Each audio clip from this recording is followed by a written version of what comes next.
લક્ષ્ય ન્યૂઝ, એક નજર, એક લક્ષ્ય. જોટાણા તાલુકાના ધનાલી ગામે શ્રી ધનાલિયા હનુમાનજી દાદાના મંદિરે 11મી જન્મ જયંતિ નિમિત્તે યજ્ઞ મહોત્સવનું આયોજન.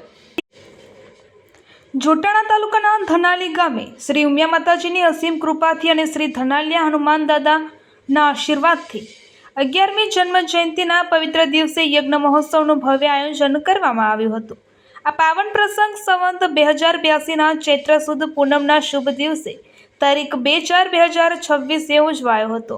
આ અવસરે સવારે ભવ્ય વૈદિક શોભાયાત્રા નીકળી હતી, જેમાં મોટી સંખ્યામાં ગ્રામજનો જોડાયા હતા અને ધનાલિયા દાદાનો જય જયકારના ગુંજતા નાદથી સમગ્ર ગામ ભક્તિમય બની ગયું હતું.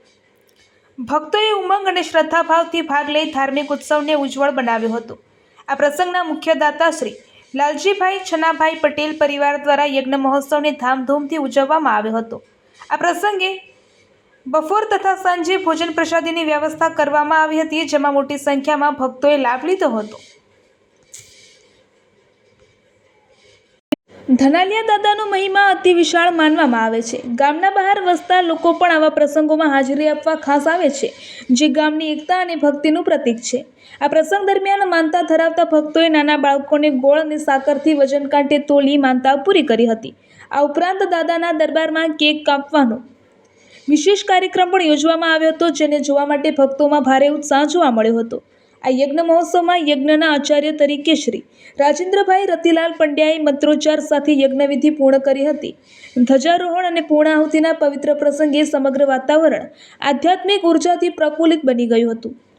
આ રીતે ધનાલી ગામે યોજાયેલા ધાર્મિક મહોત્સવને ગ્રામજનોમાં ભક્તિ, એકતા અને સંસ્કૃતિનો સુંદર સંદેશ પ્રસારિત કર્યો હતો. Reporter Bhikhabhai S Patel. ધનાલિયા હનુમાન દાદા મહારાજ કી જય.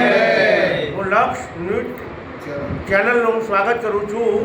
ગામ ધનાલી કડી તાલુકાનું તેમાં હનુમાન દાદાનું મંદિર અમારું પ્રાચીન અને અમારા બાવળિયા કુળનું વર્ષોથી જૂનું મંદિર, 300 વર્ષ પહેલાંનું.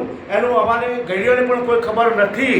અને એનું અમે ગઈ સાલ એનું નવાસરથી પ્રાણ પ્રતિષ્ઠા કરી અને આ સાલ અમે પાટો ઉત્સવ ઉજવી રહ્યા છીએ.